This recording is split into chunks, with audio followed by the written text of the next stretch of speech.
बांगडा मच्छी हे 4 आहेत. ह्या 4 मच्छीचा मसाला किती घ्यायचा आणि कशी फ्राय करायची.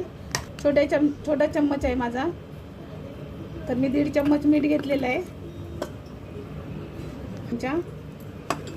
मिरची पावडर घेते 2 चम्मच, पावडर 2 चम्मच,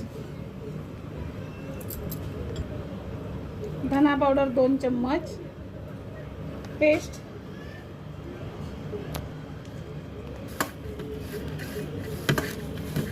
थोडंसं.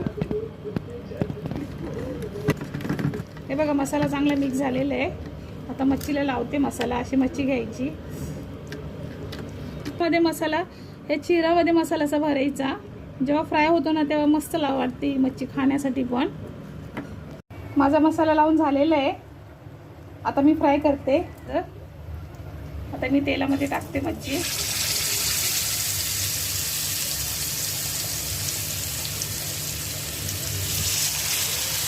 मच्छी टाकताना तोंड एकाचं तोंड ह्या साईडला तर एकाचं तोंड ह्या साईडला, ह्या पद्धतीने करायचं. बघा मस्त फ्राय होते.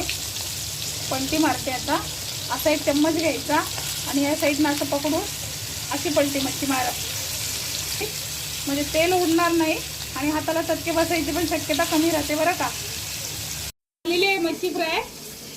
हे बघा कशी मस्त झालेली आहे.